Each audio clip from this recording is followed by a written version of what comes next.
I'm going to be showing you today some tips that if you're filming any videos for yourself, for your website, or for any social media platforms, some of the things to look out for.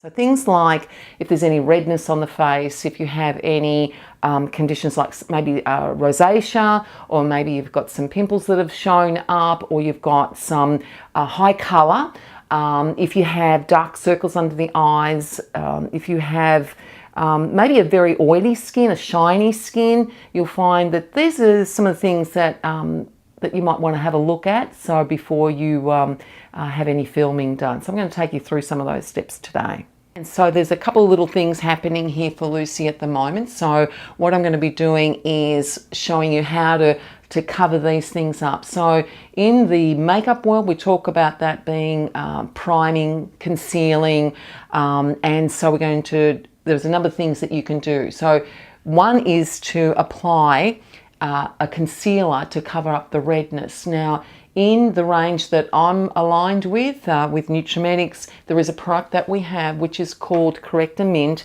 and it's a green product. And for those of you that are into colour, you'll know that green camouflages red. So when we apply this product, okay, what I do is to apply it on the back of the hand, and I thin it out on the back of the hand, and with the warmth of the finger I'm actually going to be applying it onto the red spots. And you can either do this with a brush. I find that the warmth of the finger helps to spread the product. When we choose a foundation, it's based on firstly the skin type, and then on the kind of coverage. Now, when we're filming, the kind of coverage that we want it to look natural in the film, but in order for it to look natural, when you've got a few little distractions happening, we do need to apply a fair amount of product to cover that up. From this area here, from the décolletage right up, it's about making it look the same colour all the way. So priming is done prior to applying foundation. So if Lucy had have had a really oily T-zone, I would have actually applied our face primer, and that is applied through the oily areas. It helps to absorb excess oil. Now here I've got some foundation on the brush, and when you're applying foundation, ordinarily you're going to apply it down the center of the face and then apply it out through to the hairline. Now in the instance where I've applied the green, when I'm applying with the brush, I am going to apply it by pressing initially so that I'm not removing the red that I applied before. Yeah? The green, you mean? The green. The red, the green. And so that's a kind of like a cream, is it? This is what they call a liquid foundation. Right. Yeah. So you can see so if there. I was going into a shop, what am I asking for? What? Well, you won't go into a shop because you'll get them from me, Keith. Of course. But if you were, for our viewers, yeah. Even the viewers can come to me. Okay, so as I'm pressing that, I'm pressing that through, and then I'll then just blend that through. Can you see that on the screen? Yeah. The next part of priming the skin is to apply concealer. So when you apply a liquid concealer, a liquid foundation, you apply a concealer after the foundation. In my experience, that's what works best. If you're applying only a mineral powder foundation, you're going to apply the concealer before the mineral powder.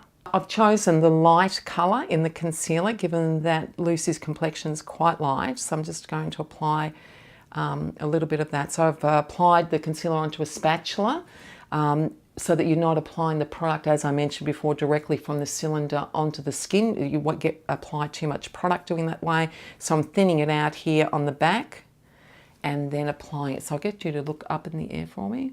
And what's the brush that you're using? Yeah, it's a proper concealer brush. So it's the right shape for it to be applied in that area, and it's really nice and flat so you can get right up underneath the lashes. And then again with the warmth of the finger, just to then, and not to actually rub the skin, but just to press that. And in through this area here also we can get very dark. So the idea, particularly in film and photos, is to lighten through this area here.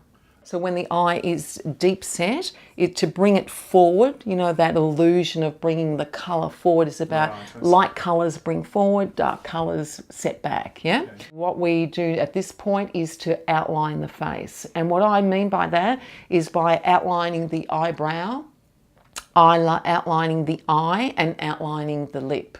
So with the eyebrow, particularly when a person has got very fair hair, lighter colour hair, or they have lost their eyebrow completely, you know, you want to be able to create the eyebrow.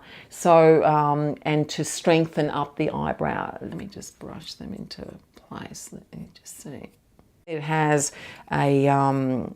a wax that you apply with a brush into the eyebrow to place the hair in the shape that you want it to be. We also have two colours in the eyebrow powder, a lighter one and a darker one, and we have a white which is for highlighting the brow. As I mentioned before, you know, we're applying white and lighter colours to bring something forward. So in this instance with the eyebrow, it's about bringing the brow bone forward, yeah? So we use that colour there. With the stencils, I'm just going to choose one. There are 4 different ones, different shapes. So it's about placing the stencil in exactly the right place. It's about applying the wax. How I apply it is to brush the hair in the opposite direction to how it's growing to start off with, and then to brush it through. I'm then applying the powder in through there. I don't have to be an artist because the stencil is doing the work for me.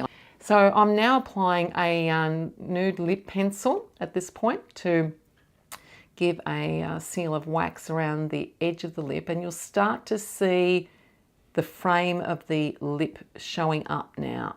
My thought is that there are 2 ways of choosing eye colour. Some people, some women will choose a colour based on the outfit that they're wearing. They'll go, I'm wearing blue, I'll apply some blue on my eyes. What actually makes the eye colour stand out and what makes you stand out as a person is to actually choose the eye colour in contrast to your, choosing the eyeshadow colour in contrast to your eye colour.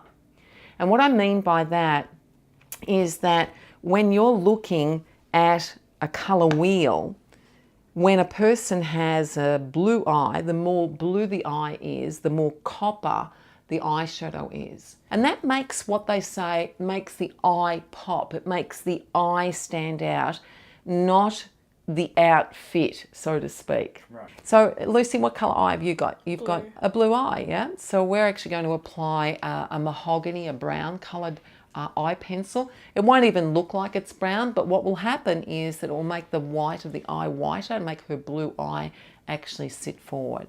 I just gently hold the brow bone and just feathering the strokes, starting from the outer part of the eye, working in. But generally what I'll apply is pencil on 2/3 of the top of the lid and just 1/3 underneath the eye. Just keep the eye closed. So I'm applying the eyeshadow in through this area here. So I'm applying the lightest colour.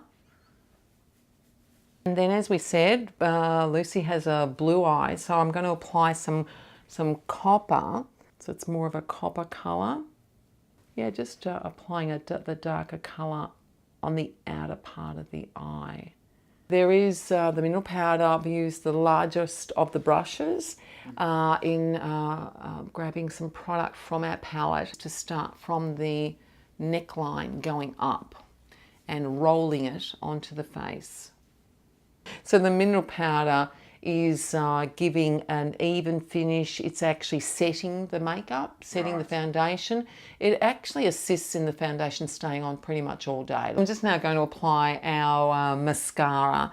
And again, I'm going to ask Lucy to close her eyes and apply that. With the lipstick palette, how we work in colour, our palette is broken up into cooler colours and warmer colours. So the cool being down this end here, which are more blue-based colours, and the warmer colours, more earthy colours, are down this other end, and they're more a yellow base.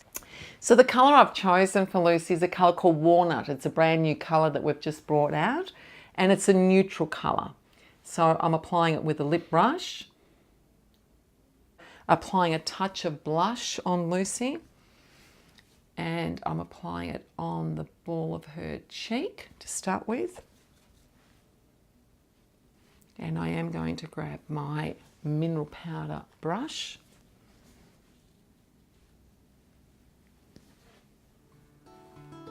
That's great.